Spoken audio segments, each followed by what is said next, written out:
This scene feels like it's straight out of a Hollywood movie. Moshe and Aaron come before the king of Egypt. And in that moment, in this tension, they come to Pharaoh, and they throw their sticks on the ground, and they do a, so to speak, a trick. They show Pharaoh that they mean business. And when they throw their staff onto the ground, it turns into a snake, which is, if it happened to you, or if you and I were watching a movie of this taking place, it would be pretty scary. So what happens in that moment? Obviously, Paro says, hey, listen, I'm not going to be scared by this. He calls in, Vayikra gam Paro lechachamim, and he calls to his wise men, and to his wizards, Vayasu gam, and they did the same thing, hey, mechartum Mitzrayim, the same thing that Moshe and Aaron did, the same tactic, the same trick they did, also the magicians, the wizards of Egypt. But lahatehem, the Torah says exactly how they did it. They had their inner art. They used their strategy, whatever magic they were doing. But it wasn't the authentic level of magic that Moshe and Aaron did. And how do we know? Because right after that, something happens. It says, Vayishlichu ish mateu, that these wizards come in and they throw the stick on the ground. Vayulataninim, and also, just like Moshe and Aaron, it turned into a snake. Vayivla mate Aaron esmatosam, and Aaron's stick turns and he swallows each of the other ones up. So who wins the battle? Who wins the tactic battle? Clearly Aaron does. So how does this work in business? This exact scenario, or in many, many ways, parallels what I've seen many times in business. You see, what happens is when you see someone that does something successful, and you say, hey, that really worked for them. They did a marketing campaign, or they have a sales strategy, or they have a management approach that seems to work really well for them. And so you copy it because you think, hey, listen, I want the same result. They were able to get it. I see the strategy they did. Let me just copy that tactic. But what you don't realize is that there's a back end to it. There's a whole part that you actually don't see that is actually in place, enabling that tactic to be highly effective, not just in that moment where you throw the stick on the ground, or where you copy the tactic, but is actually even more powerful because it has the back end, meaning the magicians, when they threw their stick on the ground, they said, hey, we're both equal. You and Moshe and Aaron throw your stick on the ground. We throw ours. We both created snakes. Amazing. Look, there's nothing that you have over us. But as soon as Moshe and Aaron were able to take their sticks, were able to swallow up those of the others, so their snakes were swallowing up those of the others, they showed that there was a dominance. The dominance was that on the back end, behind the scenes, there was something at play. There was already something that was in motion, that was set up, meaning divine providence, that the Egyptian magicians did not have in place.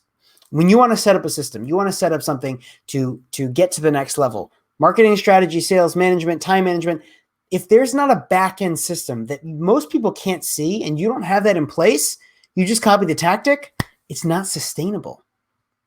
And so tactics often work initially, right? You'll get the person on the phone. You'll make the sale. You'll change the employee's behavior. You'll influence someone to do something different. But then what happens?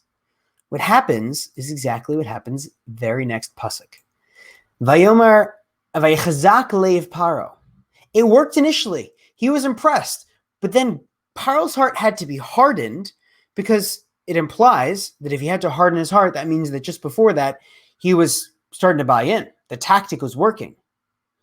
Vaychazak leiv Paro, he actually did not want to concede. He had to harden his heart. V'lo shama aleim kasher diber Hashem. He didn't actually listen to, here's a scenario where my tactic didn't work, but clearly they had something over this. They had something over me.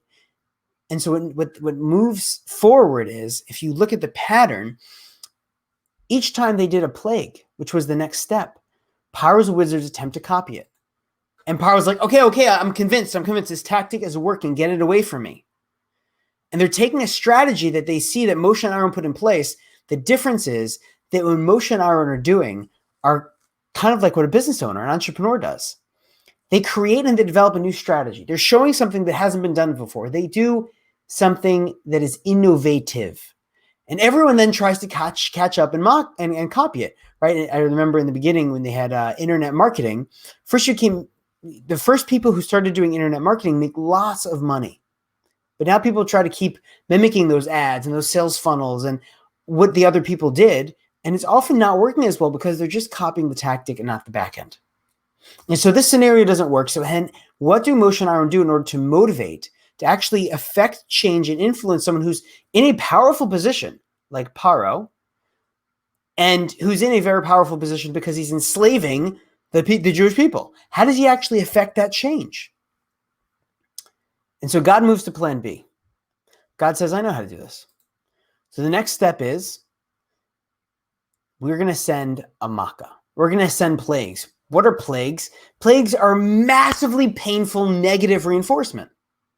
You see, we're motivated to make new decisions. We're motivated to make changes based upon specific, clear, emotional changes in us that either drive us towards doing something or drive us away from doing something. It's two main approaches, right? There's two lanes of the highway. One moving towards, I want this outcome. One is negative, I do not want that outcome, and I'm trying to avoid it. So the makkah comes into play, and 10 of them come, and each hit, so to speak, which is what makkah literally means, is there to actually de-incentivize Paro from continuing what he's doing. So if someone is stubborn, how do you change them? What the Torah is teaching us is the fastest and most efficient way to change behavior immediately is through pain. The problem is that pain is also a tactic, because the back end part of it is what you see happens right after we remove the pain. How long does the behavioral change last? Almost every single time, it's the next pasuk. It's the next few words. Paro made a decision. Okay, I'll let your people go. Just please take the plague. I'll consider letting the Jewish people out. Just take away the pain, take away the plague.